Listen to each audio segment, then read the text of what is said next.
Wonderful. Welcome everyone to New Canaan Library. Okay, so I think we'll start. I'm Mickey Porta. I work on exhibitions and community engagement here at the library. My family is from Cuba, where baseball is a religion. For as long as I can remember, ever since childhood and even until just last night, my mother has been telling the same story over and over again, and I never tire of it. She was a girl in Havana, and she begged my grandmother to let her stay home from school to watch baseball. And my grandmother, of course, she was a spoiler. She said, yes, of course, you can stay home and watch baseball. But this was not just any game. It was Game 5 of the 1956 World Series. Right, yes, that game, the perfect game, where Don Larson pitched a no-hitter for the New York Yankees against the Brooklyn Dodgers. So every time she talks about this, and I mean every time, she's 81 now, what radiates from her face is pure joy. And yet for me, the story's dark underbelly is that 4 years later, that happy child would flee a very chaotic and dangerous revolution to seek exile in the very city where that epic game took place. So it's bittersweet, I think, how baseball runs through the odyssey of my mother's life. Tonight, this community of history buffs, sports fans, and city slickers is going to hear a much larger baseball story filled with colorful characters, catastrophes, and corruption. A story about 19th century American life and about how the city of New York rises and falls and rises again, and now is celebrating its 400th anniversary. Tonight, we are extremely pleased to welcome Kevin Baker, a historian who's going to speak about his wonderful book, The New York Game, Baseball and the Rise of a New City, which was Sports Illustrated's #1 book of 2024, among many, many other accolades. Kevin's a novelist, historian, and journalist who has received an American Book Award, a Guggenheim Fellowship, and is a member of the board of the Society of American Historians. He's a contributing editor and columnist at Harper's and a contributing editor at the New Republic. He collaborated with Ken Burns and Lynn Novick on the Holocaust in the United States, a 2-hour documentary film for PBS exploring the American response to the Holocaust. And now he is here with us, and we are so lucky and delighted to have him. Please join me in welcoming Kevin Baker.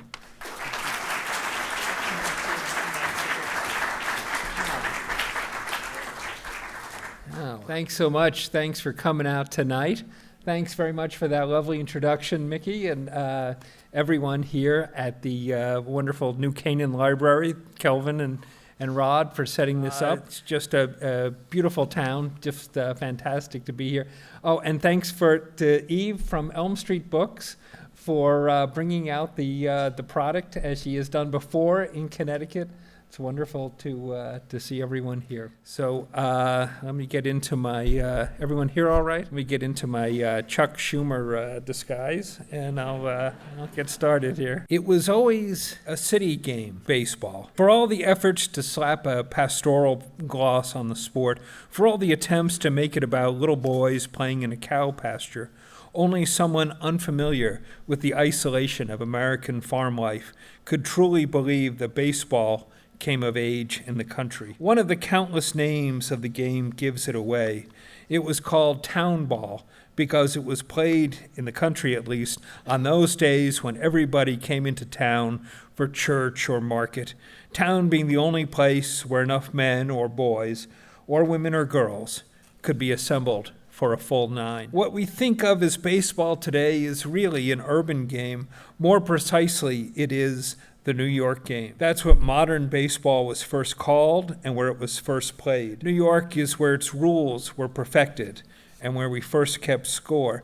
New York was where the curveball was devised and the bunt and the stolen base, and where the home run came into its own. New York was where admission was first charged to see a game, and where the very first All-Star game was played and the first World Championship, between Manhattan and Brooklyn, of course. It was in New York, too, where the game's color line was finally broken, and the reserve clause was made law, and where a players' league was conceived and died, and where the first modern free agent was signed. It was here that the sports, or any sports, first true superstar emerged, and where the first true baseball stadiums were built. New York was where sports writing reached its zenith, where the first great radio broadcasters plied their trade, and where the first game was televised. It was in New York that the only perfect game in World Series history was pitched, where an expansion team won a World Series for the first time, where 15 World Series were played exclusively within the city limits,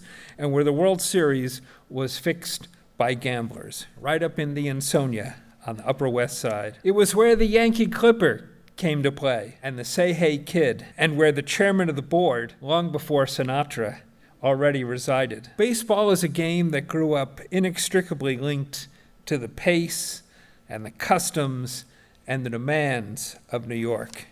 It was shaped by the challenges and the possibilities that the city had to offer, by its inventiveness and its ambitions, its grandiosity and its corruption. For the last 2 centuries, the game's trajectory has followed the city's many rises and declines, its booms and its busts, its follies and its tragedies.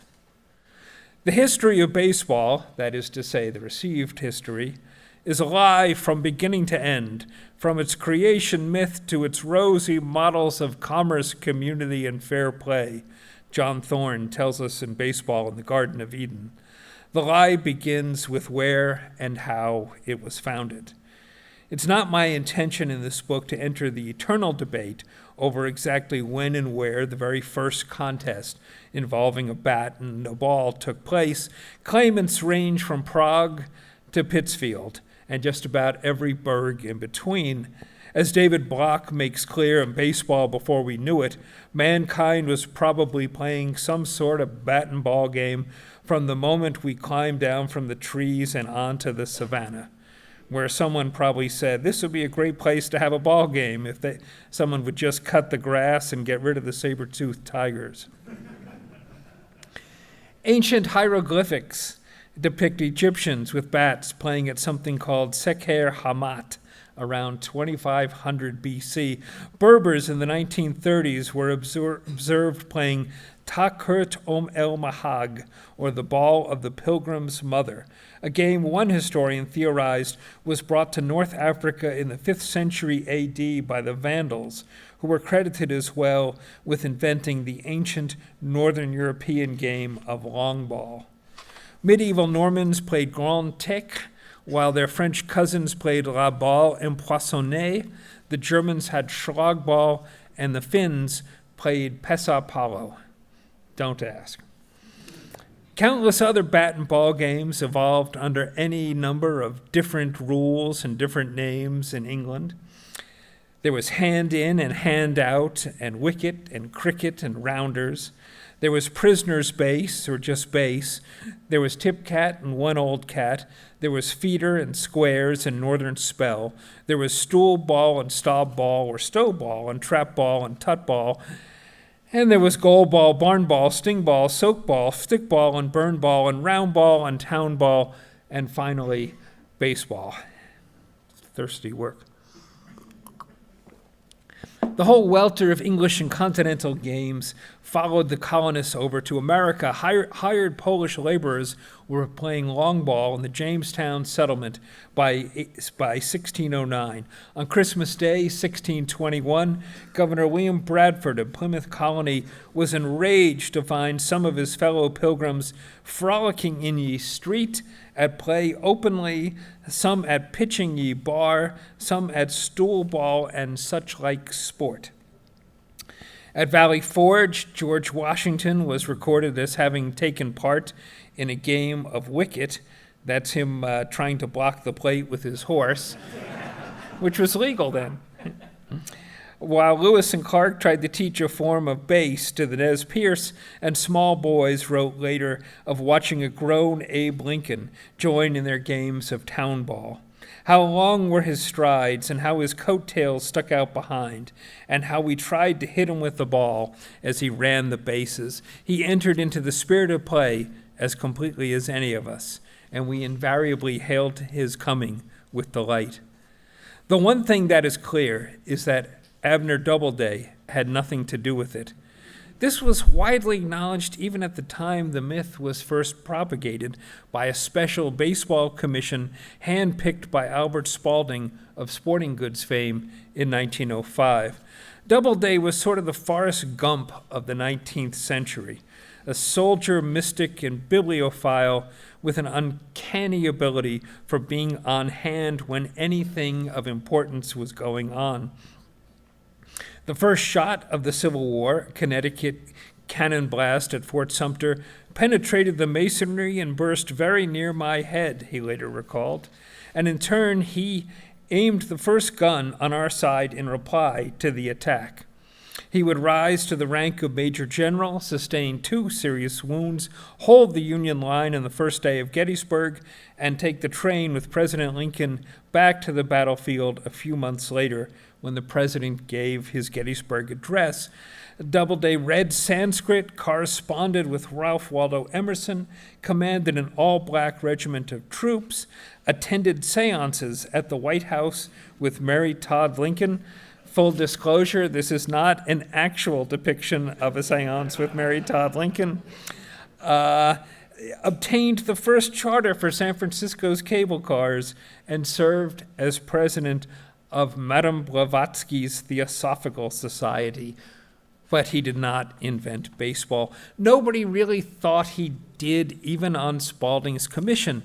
The commission's chairman, A.G. Mills, had been friends with Doubleday for 20 years, including a period when Mills was president of the National League. A fellow Civil War officer, Mills had arranged Doubleday's funeral and his burial at Arlington Cemetery, yet for as long and as well as he knew him, Mills admitted, he never heard his friend so much as mention baseball. You know that thing you're president of? I invented it. Apparently never happened.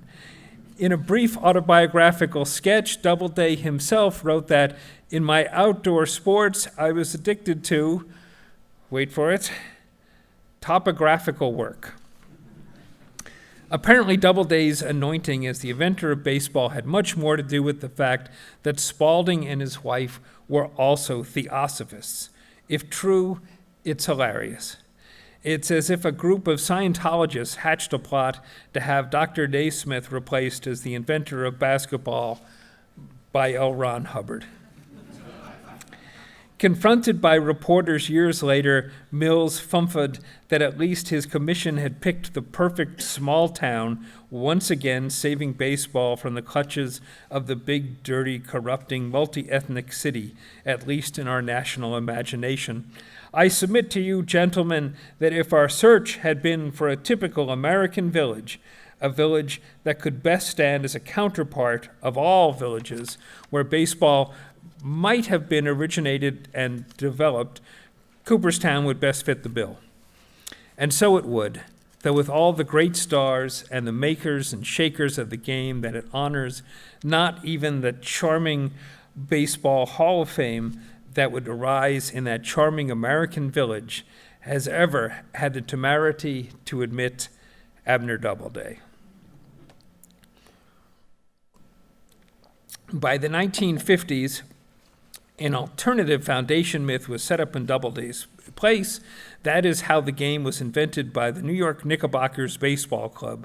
One fine day in 1846, they took the steam ferry over to the Elysian Fields in Hoboken, looking very much like a bunch of Mennonites out on a toot, to play the mysterious New York Baseball Club in the very first game of real baseball, and lost 23-1. I first read that when I was 8 years old, and I didn't believe it then. The giveaway is that thumping defeat. If the Knickerbockers invented the damn game, how did they manage to lose the first one so badly? Well, to find the answer, read the book. But first, a word about that picture of George Washington blocking the plate. The game he actually was playing was called country wicket, or wicket ball, and it was the Connecticut game, the Nutmeg State's contribution to early baseball. There are accounts of wicket dating back to 1725, and it was played all over New England and out to the Midwest, and even made inroads into Brooklyn. It was said in Bristol that men and boys take to wicket playing as a duck will to water. Yet by the end of the Civil War, it was in clear decline, being surpassed by the New York game. Why was that? Well, one reason might have been that Connecticut wicket was played with as many as 30 people to a side, which required quite a crowd. Maybe it was the game itself. Wicket's leading historian, George Dudley Seymour, claimed that if the degree of excitement is in direct proportion to the number of heroes engaged, a game of wicket should arouse a community to a higher pitch of enthusiasm than baseball, but conceded, on the other hand, wicket is a less interesting game to watch. While baseball was then a very fast sport, believe it or not, it often took all day to play a 3-inning match of wicket. In one 1848 contest, Litchfield defeated Wolcottville by the score of 232 to 150, and that was a pitching duel. Store clerks in Hartford did try playing a shortened game in the 1850s, in which the first clerk up would dress and go around State House Square at 5 o'clock in the morning, knocking on doors and calling out, "Wicket!" That way they could get in a whole game before the stores opened at 7. This approach, however, resulted in a large number of clerk homicides. Perhaps it was the playing field, or maybe it was the equipment. The wicket ball was supposed to be no larger than 4.5 inches in diameter, although at least one was described as being as large as a man's head and of peculiar manufacture. Its center was a cube of lead weighing about 1.5 pounds. About this were tightly wound rubber bands and the whole sewed in a thick leather covering. The wicket bat, seen here, was said, among other things, to bear a strong resemblance to a Fiji war club. You be the judge. About the only thing that remains of the Connecticut game in real baseball today is the pitcher's path between home plate and the mound, which would play a key role in a bitter New York disaster on the diamond. Connecticut has produced 208 Major League players at last count, from Spec Shea, the Naugatuck Nugget, right down to the great Mo Vaughn, 1995 American League MVP, who played at New Canaan Country School, and Bobby Valentine of Stanford, seen here in disguise. In this book, a couple more who are mentioned early on include Roger Connor of Waterbury, a Hall of Fame first baseman for the champion New York Giants of the 1880s, and Ned Hanlon of Montville, a center fielder, but above all, the manager of the Brooklyn Superbas and the father of all managers, continuing right to today. Yet the Connecticut native who was really the most significant in Major League Baseball has to be George Weiss, seen on the left here, the son of German immigrants to New Haven, and the man who, as much as any other, built the New York Yankees to the juggernaut they became. That's Marse Joe McCarthy in the middle, and on the other side is Ed Barrow. Weiss had to leave Yale after a year to work in the family grocery when his father died. Before he was out of his 20s, though, he had gained control of a succession of New Haven minor league teams called the Weissmen, get it, the Profs, inevitable, and the Max Feds, don't ask. On the 20th Century Limited, on his way to attend baseball's winter meetings with his manager, Wild Bill Donovan, Weiss let the older Donovan have the lower bunk in their Pullman car, thus narrowly avoiding death when the train was in an awful crash outside Forsyth, New York, killing Donovan and 8 others. Weiss was rarely so generous.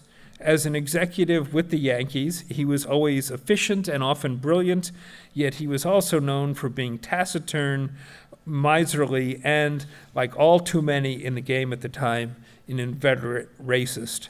After 29 years with the club, he was abruptly fired following the 1960 pennant-winning season and went home to his wife, the vivacious Hazelwood Weiss, who was a skilled aviatrix and artist.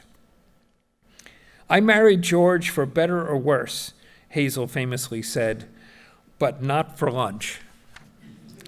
Soon thereafter, Weiss was back in baseball, helping to build and develop the new New York Mets franchise. Thank you very much.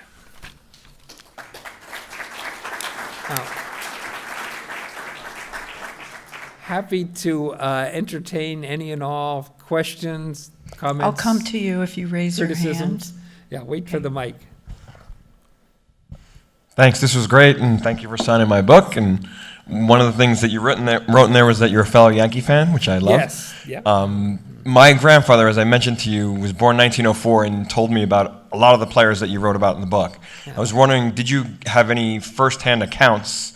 I know the book goes at least a little bit far enough along that you might have been able to speak to some people who may have seen some of the players play. Oh, sure. I mean, the book goes through 1945, and there will be another book out, a sequel to this, in the spring of 2027. It's already finished, needs to be edited, but that's about it. But there were, such colorful characters. I mean, Christy Mathewson, who really was the first superstar, he was quite something. John McGraw, the manager of the Giants, and actually a great player when he played. Really, nobody can quite beat Babe Ruth, who was there fouling a ball off his foot in an exhibition game. But Ruth was very much every bit as Rabelaisian as you think of him. As one of his teammates said, all the lies about Babe Ruth are true. One of the things I find most incredible about him was that while he obviously ate and drank a good deal, most ball players drank in those days, he could take a entire pitcher of iced tea and chug it during the summer. That is tea, ice cubes, lemon slices, and all. He was both known to do this. I don't know how any human being could possibly do that, but that was what he did. But yeah, there are a lot of amazing characters in this. Thank you so much for being here tonight. Please, it's a great Father's Day gift, great holiday gift. Get your book over here, Elm Street Books, and Kevin will personalize it for you. Yes, Father's Day is almost upon us. Yes. Thanks so much for coming you. out. It's been great talking to all of you.